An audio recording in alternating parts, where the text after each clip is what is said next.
In the last lesson, we learned something about participles. We learned how to use them, and we had the present participle, that is, the present active, loosing, the present passive, being loosed. In this chapter, we want to get the aorist, which is going to be translated having loosed, and having loosed for himself, the aorist active and the aorist middle. First, we want to start with the vocabulary on page 113. Agon, having led. Now that's the second aorist active participle of ago. Agagon. Now this participle is going to be formed on the third of the principal parts. Agagon. Egagon would be the third of the principal parts for ago. And we'll talk about no augment in a minute, but it's right out of that form. If you know that form, you know you can form the participle. Agagon, having led. Apethanon, I died. Apokrithin, I answered. That's the aorist indicative passive there. That's not a participle. Epon, having said, from lego. Elthon, having come, from erkeme. Eninkon, having borne or having brought, from Pharaoh. And Ethon, having seen, from orao. Now those are the forms, that all the vocabulary we have, and most of them are aorist participles. Now we want to look at the forms and how they are like the ones we learned in the last chapter. Now you see the aorist active participle, and you see lisas. Now learn it across the top. This is from paragraph 242. Lisas, lisasa, lisan. See? Lisas, lisasa, lisan. And learn it that way, and then learn this way, and you'll see that you have very much the same as you had with the present, except that now you have simply the sigma alpha. Sigma alpha is characteristic of the aorist active, and you'd expect that throughout. So we have that throughout, and then you have, once you get past the nominative, you have the ontos, onti, onta, ontes, ontonusi, ontas. And again here, we have the, like doxa, a, is, e, on, and then aon, es, as. And for the neuter, ntas, onti, on, and then onta, onton, asi, onta. So these are very much like the present, except that you have the sigma alpha. Now, the other forms for the, we had the present, middle, and passive here. And the present were these, but all we have here, stick a sigma alpha in place of that omicron, in place of the variable vowel, have a sigma alpha, so it's lisamenos. But once you put the sigma alpha in there, then you have the aorist. So, lisamenos, lisameni, and lisamenon. And everything else is the same. So you've already learned this one, no problem. And that was in paragraph 246. Then in 249, you'll see another set of forms, and this is the second aorist, or the irregular forms, and that is, we're using the same one we had, the present active participle, only now all you have to do is substitute the second aorist stem, eve. This is for edon, and that e there. If you put that here, then you have the forms of the second aorist participle. Now, so these forms are just a matter of sticking one new thing in, and you have the form already learned. Now, the characteristics, we want to put those on page 25 of your workbook. Find that page, and then you ought to put these forms in. This is the present participle active, middle, or middle and passive, and then the aorist active, aorist middle, and the second aorist active. So let's go with the first one. On page 25, present active participle. The characteristics. Now the names of these: present stem, variable vowel, sign of the participle, sign of the active participle. Active participle. Sign of the active participle, and then participle endings. Participle endings right here. Okay? Then with the middle and passive, present, middle, and passive, we have present stem, variable vowel, the sign of the aorist, or sign of the middle participle, and then the participle endings. One thing you can depend on, a middle participle, middle or passive participle, will have the min. See, the min. That will be a key to you. And many of the active participles will have the neen taf, but some of them will not. But this, when you see the neen taf, then you'll know you have the active participle. The min will tell you you have a middle or passive. That's the present, middle or passive participle. Now, the aorist. This is first aorist. First aorist active participle. Divided in this fashion. Present stem, the sign of the aorist active,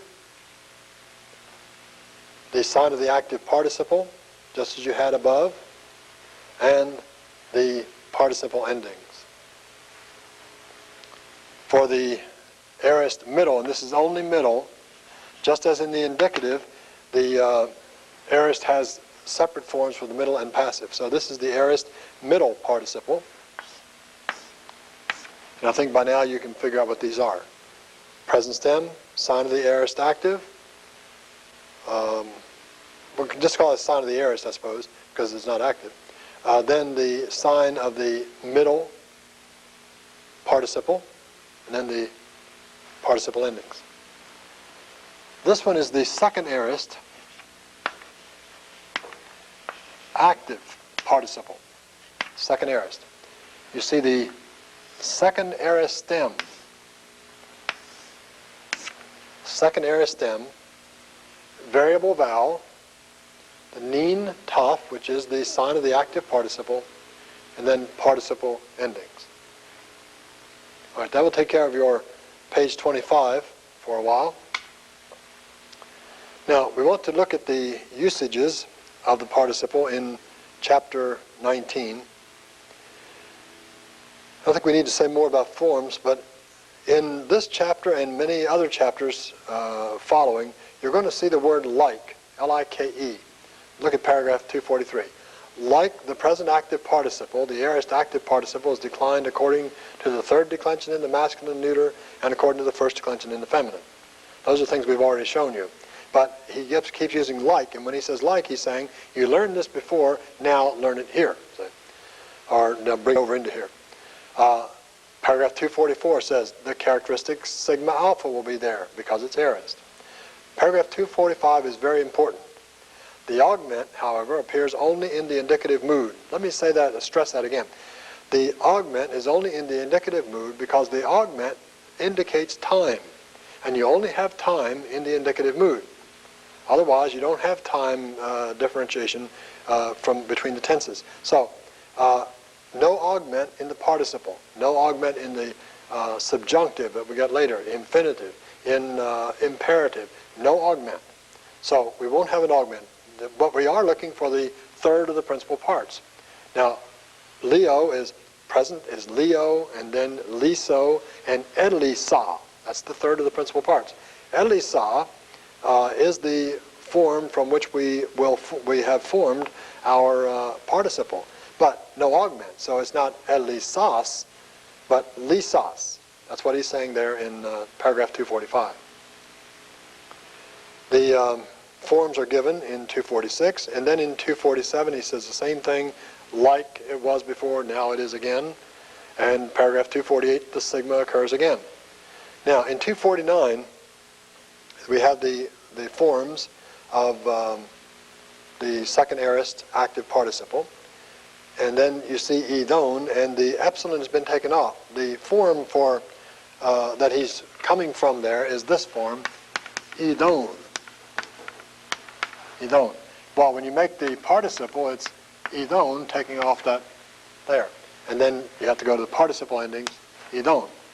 But the stem is just this much. Now I'm putting that there for a purpose. We'll come right back to it in a minute and see another word like that. Don't worry about paragraph 250. That's just accenting. We're not bothering with that. Paragraph 251, augment appears only in the indicative mood. Again, he's stressing that. Then he goes on, at the top of paragraph 116, he points out that ethon, you've lost the epsilon, but with epon, when you make the participle for epon, it's epon. You may have noticed that. Epon, epon. Now, the reason for that is that the epsilon here is not considered an augment. Here it is. So we don't lose it in epon, we do lose it in ethon. So that's the difference between those. This will not, that's not an augment, even though it looks like it. That's what he said in that top of page 116.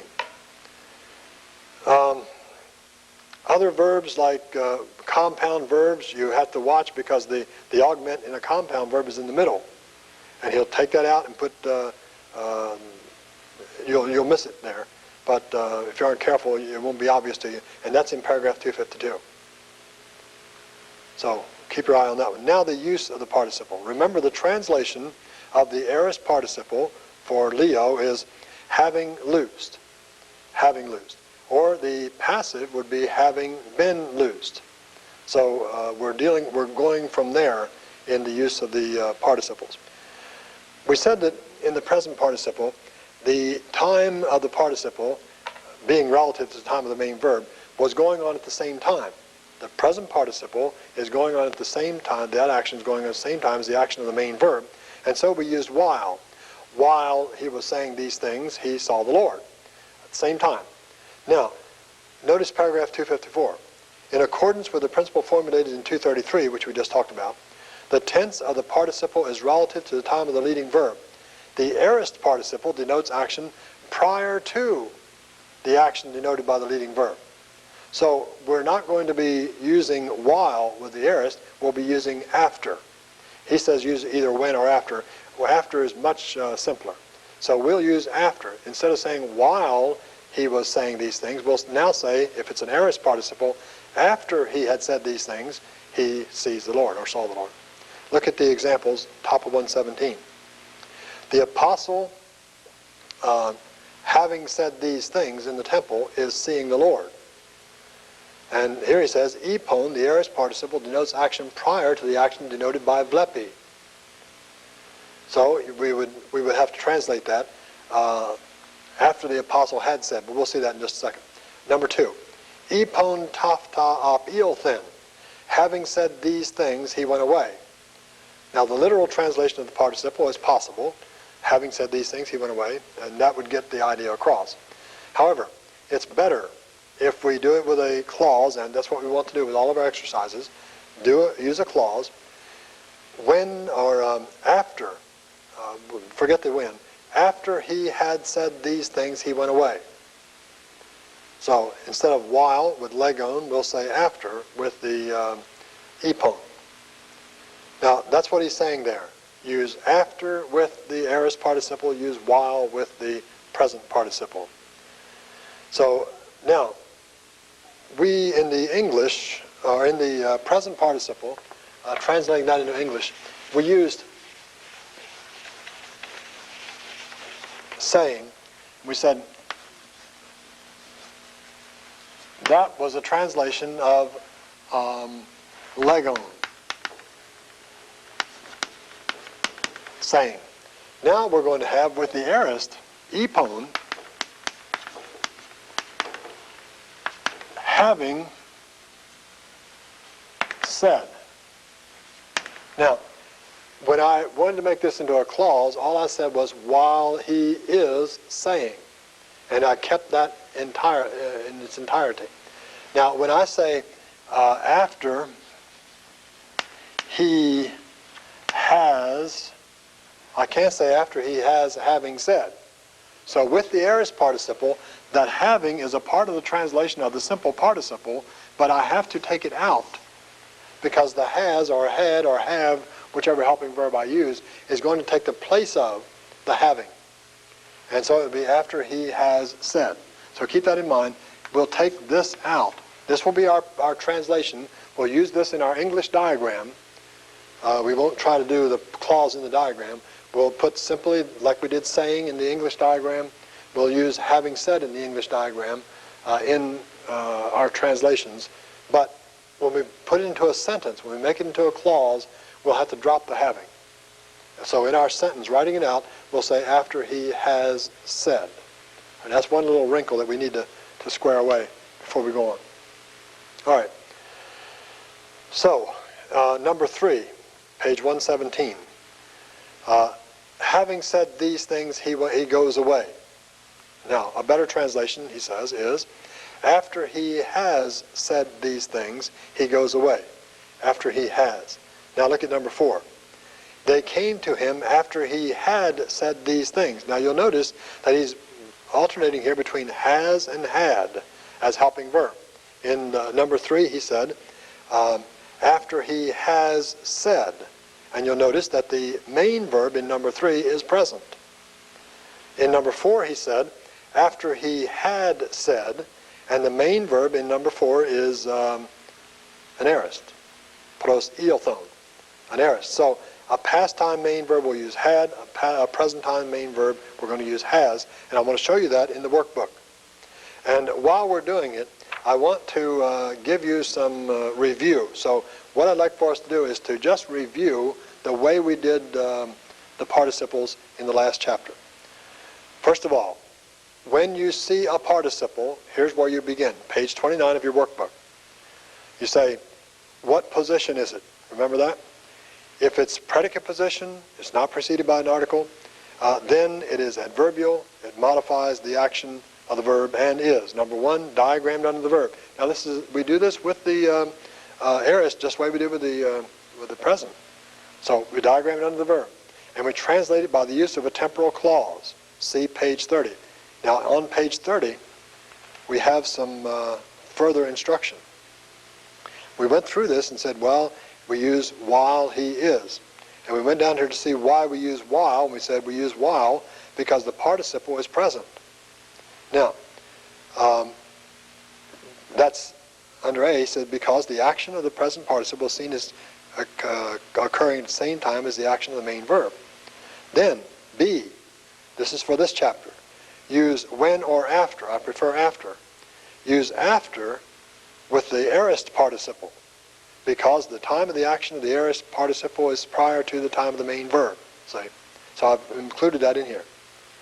Then the subject will be determined the same way and the helping verb will be a little different. So if we're talking about a present participle, then with a present or future main verb we use is or are. With a past time main verb we use was or were. This is for the aorist. When you have an aorist participle and you have a present or future main verb, then you'll use has or have. Has singular, have plural. If you have a past time main verb with the aorist participle, then you use had and had. They're both the same. So we're using had if the main verb is past. We're using has if the main verb is present or future. Now, that's the way we use it. That's the way we do it with the adverbial. Same as in the previous chapter, except our helping verb and our temporal word. Now, back to here. Translated by the use of a temporal clause, but if it does have the article, if it's attributive, it's preceded by the article, then we ask the next question. What is the use of the participle? What use does it have? Is it adjective or noun? In other words, is there a noun for it to modify? If there's a noun for it to modify, then it's adjective use. Then we diagram it under that noun, and the participle is translated by the English relative clause. Same thing. And we look on page 32 for examples.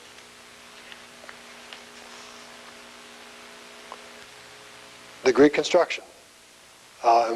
This is using a present participle, but the aorist participle, we said, We use who, that's the same for both participles. We use is, it says here. The helping verb of the relative clause is determined by the time of the main verb of the sentence. If it's a present or future time main verb, use is. If it's a past time main verb, use was or were. That's with the present participle. With the aorist participle, we use, if it's a present or future main verb, we use has or have. If it's a past time main verb, we use had or had. And then the translation. So again, what we're saying is that we need to just adjust our thinking using after, if it's a temporal word we're after, or using using was, were, or had, had. I'm sorry, using has, have, or had, had with the aorist participle. Back to the main chart. We've said if it's attributive, there's a noun for it to modify it, then we diagram it under that noun. If it's noun use, that is, there is no noun for it to modify, then we have to determine the use of it in by looking at the case. Is it nominative, accusative, dative, genitive, etc.? Then you diagram it in the spot of its usage, and then translate it by a relative clause. We saw that in 33 to 36. And again, we have the same kind of things going on. We're using the helping verb is going to be, instead of is or are, was, and were, it's going to be has, have, had, had. Now it'll be the same thing for any clause that we do. So the aorist then gives us just a different perspective on the time with respect to the time of the main verb. In paragraph 256, he says, "U is the negative of the indicative." This is page 119 of Machen. "U is the negative of the indicative, and me is the negative of other moods. Therefore, with the participle, we're going to be having me and not u as a negative." And see his illustration. The not believing one, or the man who is not believing, is not being saved. And me will be the negative. If it's the u is the negative with the sozete, because sozete is indicative. So do 10 more verses, doing from the Greek to the English, and I would say do more of those and forget the English to Greek because of some of the various things in there that would be a little hard for you to handle. After that, we'll do our final chapter on the participle, then we'll go on to other things.